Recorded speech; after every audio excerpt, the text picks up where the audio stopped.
The majority of my entrepreneur clients come to me for help with phobias, addictions, migraines, unwanted habits, panic disorder, all sorts of things, physical pain.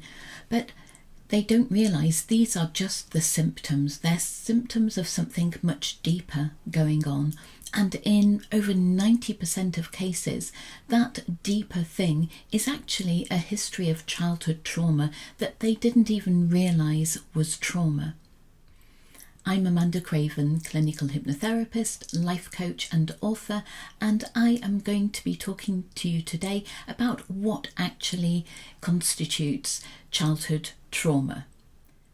So firstly, it's important to say that complex trauma or childhood trauma isn't a big one-off event that we automatically know as a traumatic event.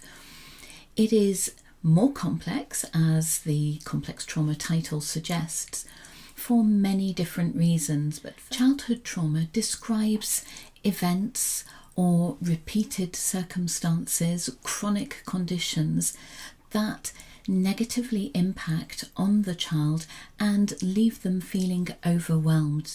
So why don't you listen carefully to the following list, see if anything resonates with you, because one of the main factors in making it difficult to recognise childhood trauma is the fact that these circumstances were normalised.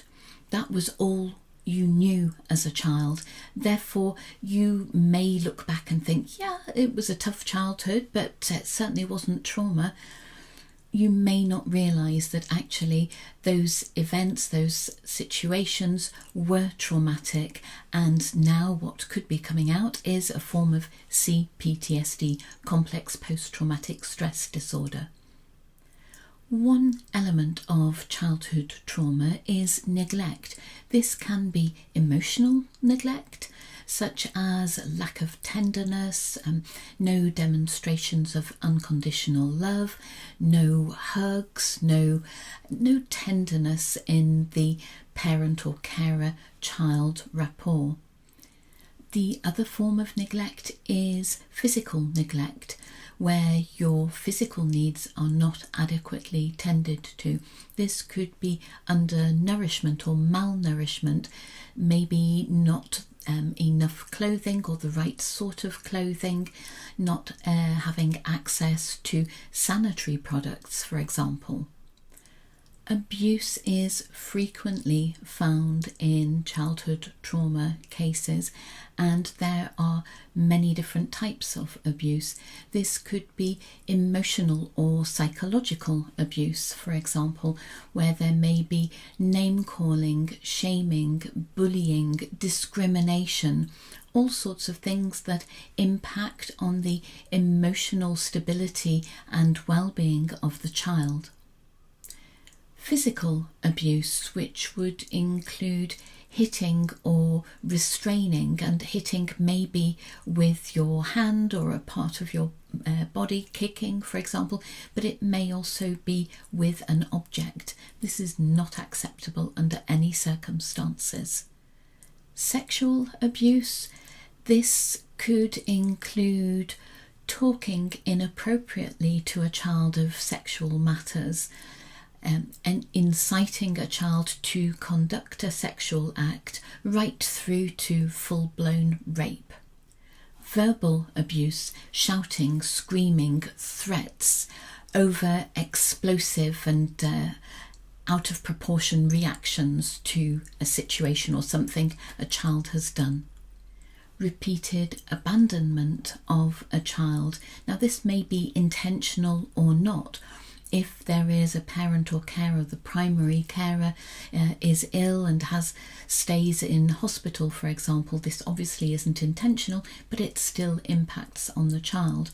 But there may also be intentional abandonments or threats. If you do this again, I'm going to leave you, or if you do this again, your mother will leave, your father will leave. Witnessing domestic violence constitutes trauma for a child. They are powerless and helpless, and to see somebody else in their household being subjected to any forms of the abuse that I've mentioned or neglect has a traumatic, lasting effect on that child. A child who is raised by a parent or carer who has a mental health condition, whether or not it's diagnosed, whether or not it's treated, still impacts on that child and may constitute trauma. Equally, a parent or carer with an addiction is going to have different types of impacts on that child.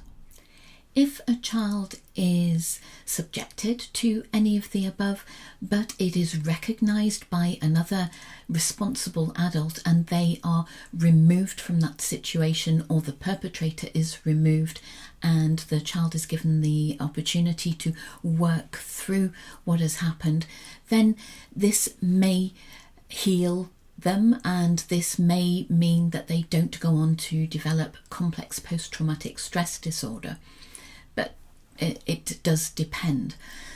If, however, there is no recognition by another responsible adult, if the child is not helped, removed, or given adequate support of any sort, then the likelihood is that in adulthood, the coping mechanisms that that child used in their early years continue to come to the fore, but are no longer needed. We call these maladaptive behaviours, and it can happen that someone who has the sort of history that I've described does go on to develop complex post-traumatic stress disorder, C-PTSD, and need to have help in order to deal with what happened and to heal from that. If any of this has resonated with you, then check out the description below for useful information and links. If you've enjoyed this video, please give it a like, and don't forget to subscribe so that you get notified each time I put out a new video.